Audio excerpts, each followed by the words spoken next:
Hello, guys, and welcome back to Sonic Labs. And in this episode, we'll be talking about stereo imaging.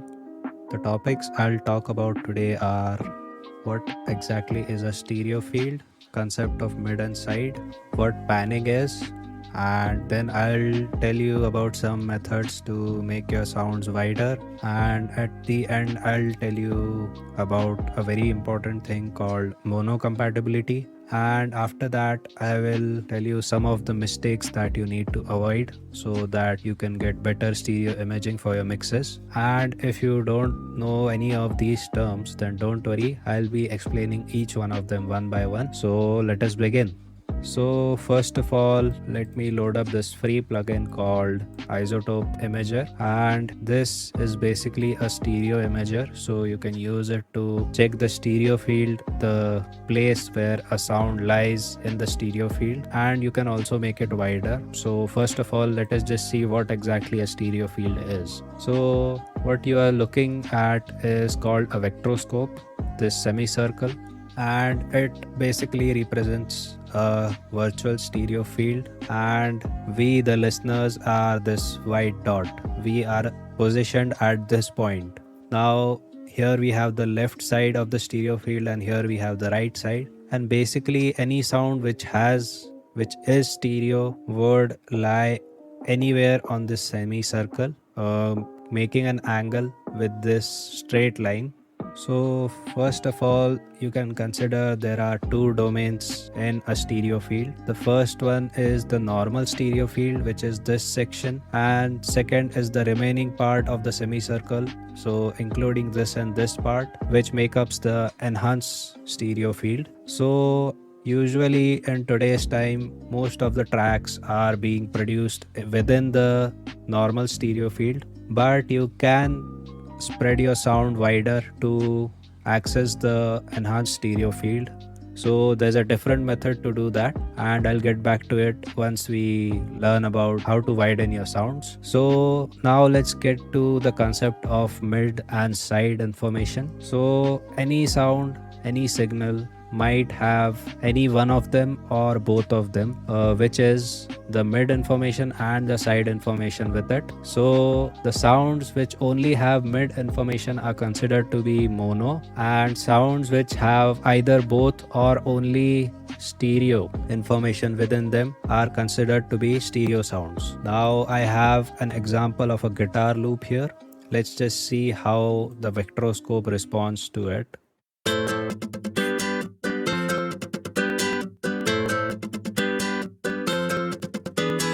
So as you can see, the sound is all over the stereo field. So we can say that the guitar definitely has side information present in it. Now let's just see what mono sounds like. So let us just listen to this bass.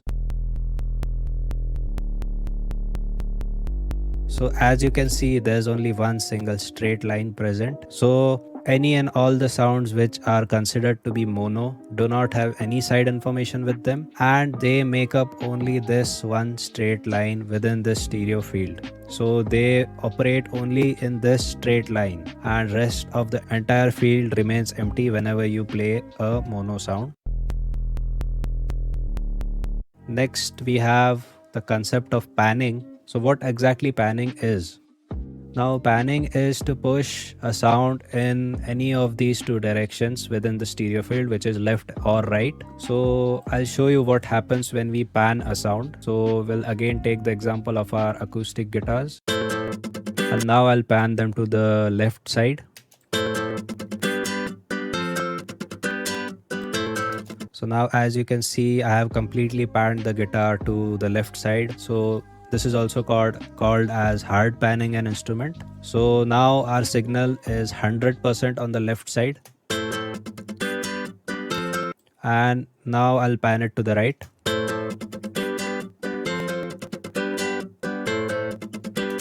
So this is hard pan towards right. And you can observe how the signal just gets pushed towards this one straight line.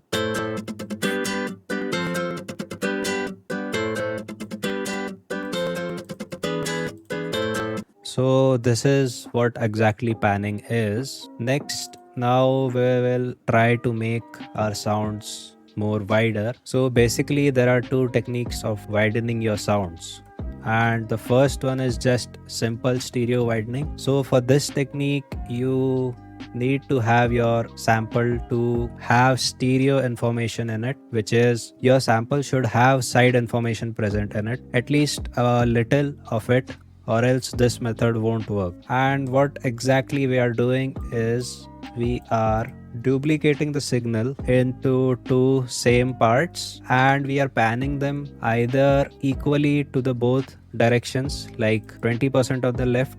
So first I'll put it on 20, and this one is already 20% on the right side. So now let's just listen to the difference between our stereo sized sound and our normal sound. So this is before and this is after.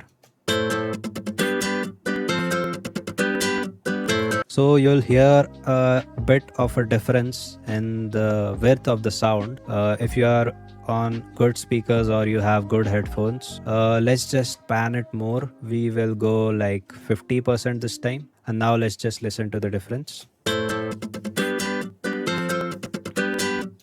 So this was before and this is after.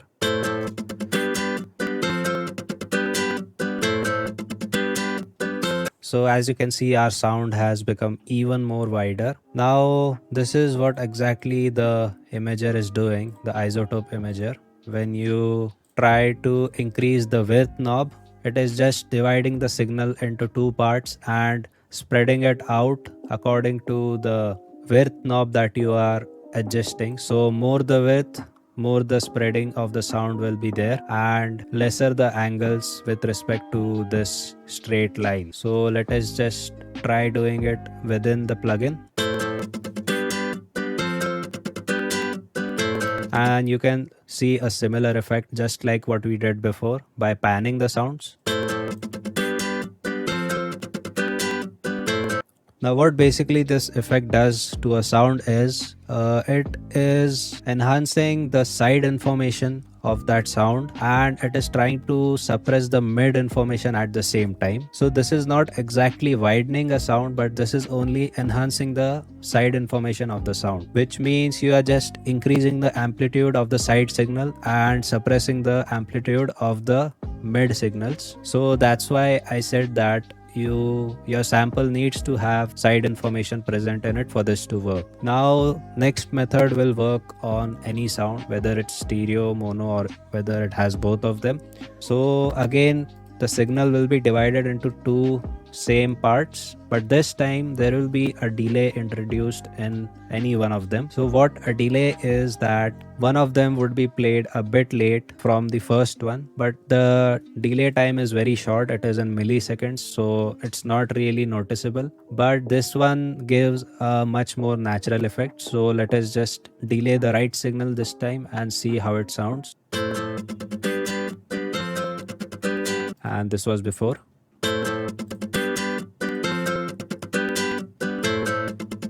So this was before and this is after. And you can also try delaying the left signal. Now within this arrangement view of FL Studio, we don't have that much of fine control over the delay because if we do it by too much, you will start having some weird phasing issues and it won't sound natural.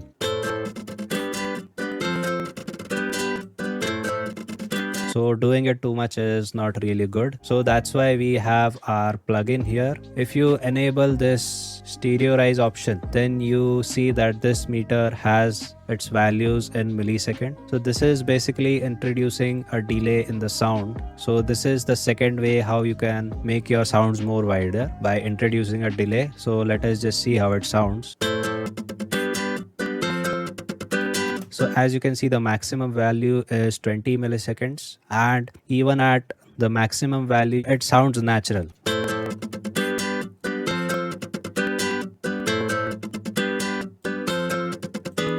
And by switching the modes, you are just determining that which out of the left or the right signal would be played first. So you can just try out both the modes.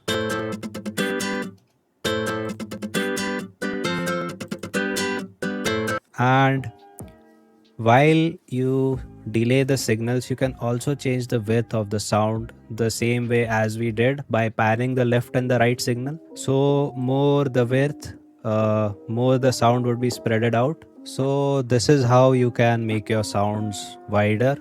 First, you can just introduce a simple stereo widening, which is just spreading the sound in both the directions with equal amounts. And second is you can add a small amount of delay in any one of them. This is what your chorus plugins or phaser plugins do. They just duplicate the signal and play each one of them with a small amount of delay in each sound. So that's how chorus and phasers make your sounds feel more in the stereo.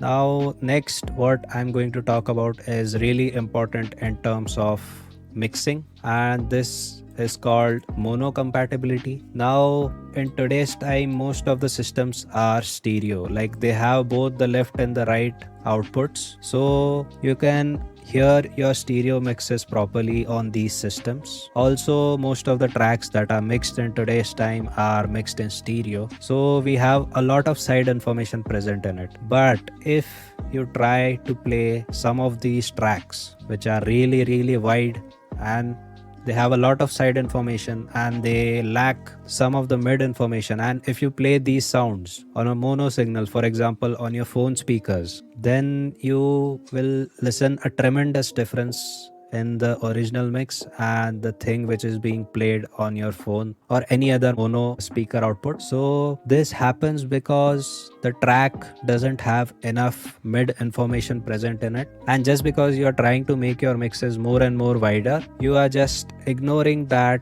there is a lot less mid information present in your mixes, so they won't sound good in mono. Now to tackle this, we again can use the same plugin, the isotope ozone imager. I already talked about the stereo imager that we have here, the vectroscope. How can we use the width and the stereorize knob? Here we have a meter called as the correlation meter, and it determines whether your sound is mono compatible or not and at what degree it is mono compatible. So we have three values. We have 0, +1 and -1. Now for your sound to be decently mono compatible, the meter should always stay on the positive side, and it is preferable that it stays as close as possible to the +1 point. So let us just have an example. We have a small arrangement here. We have a drum beat, a bass, and an electric guitar.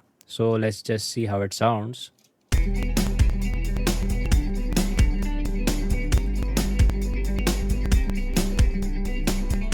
So we will try to widen each sound and achieve mono compatibility in each one of them one by one. So let us just get to the electric guitar first.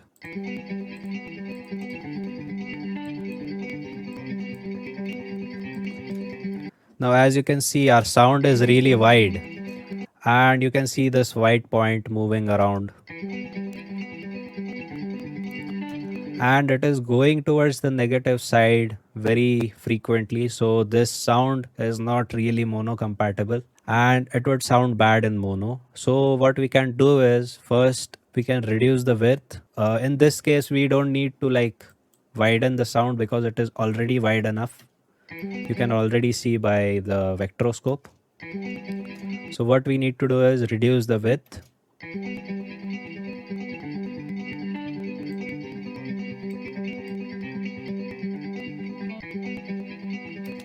And we won't introduce any delay because that would just add up to the stereo width of the sound. And right now we are more focused on making the sound mono compatible, so we'll add more of the mono signal to this sound and make it mono compatible. And now our sound is being on the positive side, and it is also staying close to the +1 point for most of the times.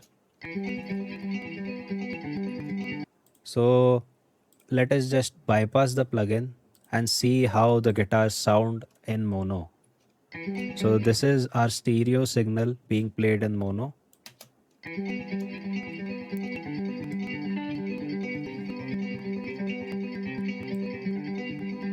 And this is in stereo. So if you are playing this sound in a stereo output system, then it would be fine. But in mono, the sound lacks a lot of stuff. Like it loses some of the tones that it had before. It also fails to like interpret some of the frequencies that were present before. So after making it mono compatible, let's just see what happens.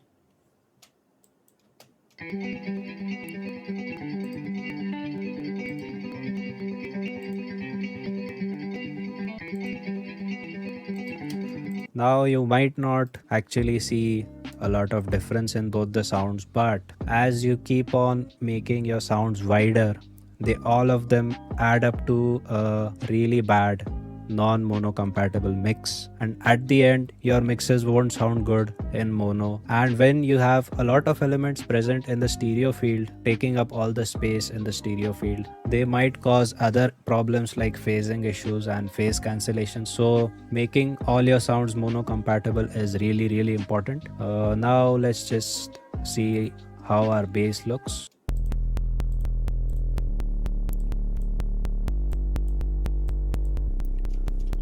Another thing, low frequency sounds should never be in stereo. That's like a rule, but I'm not saying you should always do it. If you're trying to be creative, you can do whatever you want. But in terms of mixing, low frequency sounds are supposed to be in the mono field and they shouldn't be occupying a lot of stereo field. And as we can see that our bass is really stereo. Let's just reduce the width.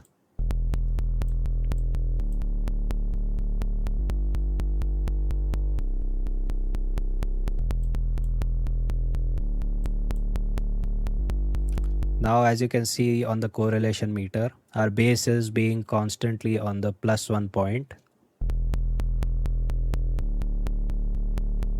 So this is a really good sign. What we can do is we can just take up the level of the bass, because after making it mono it lost some of its amplitude. Next we have our drum beat.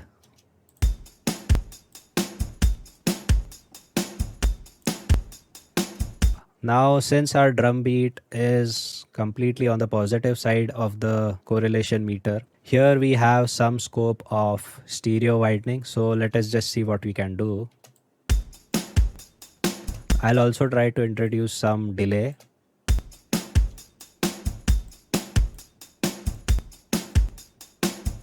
So you can have as much delay as you want, and by adjusting the width, at lower width you can just go crazy with the delay time. So they both are like inversely related. Like at higher widths you should have less delay, and at higher delay times you should have lower width. And it depends on your choice that which one of them do you choose. Like you want a wider space to be interpreted, or you want the sound to have more delay in it. So in this case I wanted to have more delay, and it seems pretty much good in terms of mono compatibility. So now this is how it sounds, and this was before. So now you would say that the before sounds a lot more better, but let's just listen to it in mono.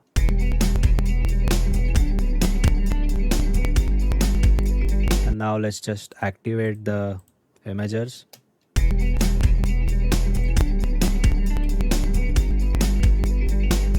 So stereo widening is not as simple as it seems to be. You should always make sure that your sounds are being mono compatible and you are not just going overboard with stereo widening. At last, I'll be telling you some of the things that you should avoid to have better stereo images in your tracks. So first of all, if your sound is not mono compatible, the first thing that I would suggest is try reducing the width of the sound until it becomes decently mono compatible. Next, you should avoid too much of stereo imaging, like using stereo widening plugins on almost all of your elements. Like your entire lead bus is using a stereo imager maybe, or you have some other plugin to make it more wider. So what people do is they push almost all their sounds in the stereo field. It loses its mid information. There is not enough mid information at last, so their tracks become non-mono compatible at the end. So you should just balance all the sounds within the stereo field,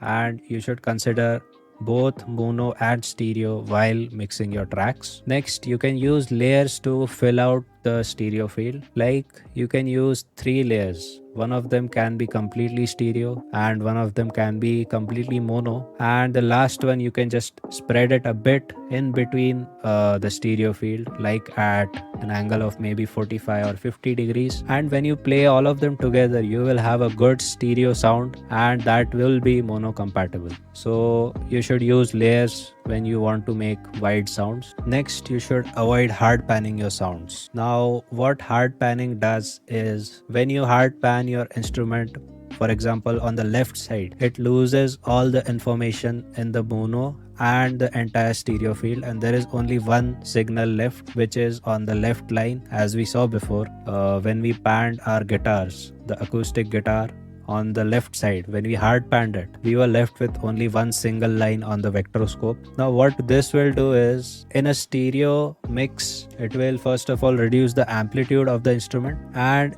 it will be completely non-mono compatible because there is no mono signal present in it when you hard pan the sound. So avoid hard panning your sound. If you want to pan your sounds, keep a high limit of about 70% and don't go beyond that. So you will also have better mixes and you will remain mono compatible. So that's how you can tackle this problem. Next, you should constantly use your correlation meter. So you have a correlation meter present in the isotope imager. Also, there is another free plugin by Voxengo called Span. So it has a correlation meter here. So you can also use this, or you can use the ozone imager correlation meter. Both of them are pretty accurate. So you should always keep using the correlation meter on your master and check that your individual instruments are mono compatible or no. And at last, keep checking your mixes in completely mono. Like you can just go to your mixer and take this knob completely towards the right to allow only the mono signal out from the software, out from your DAW. So you will only listen the mono mix by doing this. And if your track sounds good as it sounds in stereo, then you are good to go. Or else you need to just do something with the width of the sound and make it mono compatible. So that would be my last advice, and this is all you need to know about stereo imaging. So that's it for the video. Thank you very much for watching. Please like the video if you liked it and subscribe to the channel for more such content in future, and I'll see you in the next.